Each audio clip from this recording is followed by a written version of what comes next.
வணக்கம் மக்களே. என்டிஏ தொகுதி பங்கீடு கூட்டணி கட்சிகளுக்கு அதிமுக ஒதுக்கி இருக்கிற தொகுதிகள் எத்தனை? இந்த முழு விவரத்தை பற்றி இந்த வீடியோவில் நம்ம விரிவான ஒரு தொகுப்பாக பார்க்கலாம் வாங்க.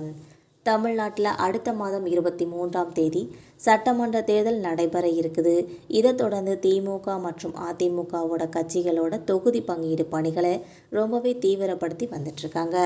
இந்த நிலையில் சென்னையில் இருக்கிற அதிமுக தலைமை அலுவலகத்தில் இருக்கிற தேசிய ஜனநாயக கூட்டணியோட கட்சிகளுக்கு இடையில் இப்போ தொகுதி பங்கீடு ஒப்பந்தத்தை பற்றி இன்றைக்கி இறுதி செய்யப்பட்டு கையெழுத்தாகிறதுக்காக சூழ்நிலையும் உருவாகியிருக்குது. இதில் பாஜகவோட மேலிட பொறுப்பாளர் மத்திய அமைச்சர் பியூஷ் கோயலோட முன்னிலையில் அதிமுகவோட பொதுச் செயலாளர் எடப்பாடி பழனிசாமி அவர்கள், பாஜக மாநில தலைவர் நயினார் நாகேந்திரன், அமமுக பொதுச் செயலாளர் டிடிவி தினகரன், பாமக தலைவர் அன்புமணி ராமதாஸ் இவங்கெல்லாம் ஒப்பந்தத்தில் கையெழுத்திட்டிருக்காங்க என்பது குறிப்பிடத்தக்கது.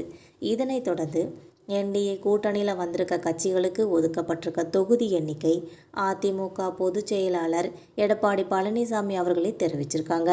கூட்டணி கட்சிகளுக்கு 56 தொகுதிகளை ஒதுக்கியிருப்பதாக அதிமுகவும், அதன்படி பாஜக 27 தொகுதிகளிலும், பாமக 18 தொகுதிகளிலும், அமமுக 11 தொகுதிகளிலும் ஒதுக்கப்பட்டிருக்காங்க.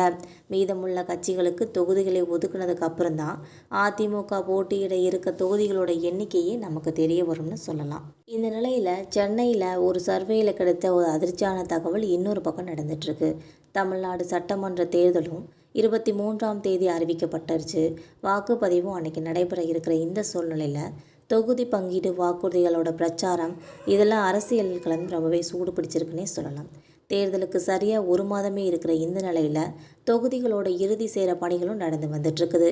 இந்த நிலையில் வர தேர்தலில் மேற்கு மண்டலம் முழுவதும் திமுக முன்னிலை பெறும்ன்ற ஒரு கருத்தும், கடந்த 2021 வாங்கின தொகுதிகளை கூட அதிமுகவுக்கு கிடைக்காதுன்ற ஒரு கருத்தும் ஏஎன்எஸோட கருத்து கணிப்பில் தெரிவிச்சிருக்காங்க.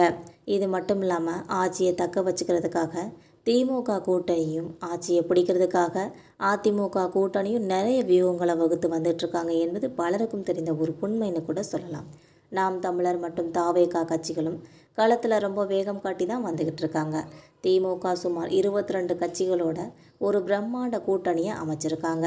கூட்டணி கட்சிகளோட தொகுதி பங்கீடு பேச்சுவார்த்தையை நடத்தி தொகுதிகளை இறுதி சேர பணிகளையும் ஈடுபட்டு வந்துக்கிட்டு இருக்காங்க. இந்த நிலையில் வர தேர்தலில் மேற்கு மண்டலம் முழுவதுமே திமுக முன்னிலை பெறுன்ற இந்த கருத்து ஏஎன்எஸோட கருத்து கணிப்பு ஒரு அதிர்ச்சியை ஏற்படுத்தியிருக்குன்னே சொல்லலாம். மக்களை, நம்ம போகிற இந்த அரசியல் தகவல்கள் உங்களுக்கு பயனுள்ளதாக இருக்கும்னா மறக்காமல் நம்ம சேனலை சப்ஸ்கிரைப் பண்ணி பெல் ஐக்கனை கிளிக் பண்ணி வச்சுக்கோங்க. அப்போ தான் நம்ம போகிற ரெகுலர் வீடியோக்கள் உடனுக்குடன் நோட்டிஃபிகேஷனாக உங்களை வந்து சேரும். தேங்க்யூ.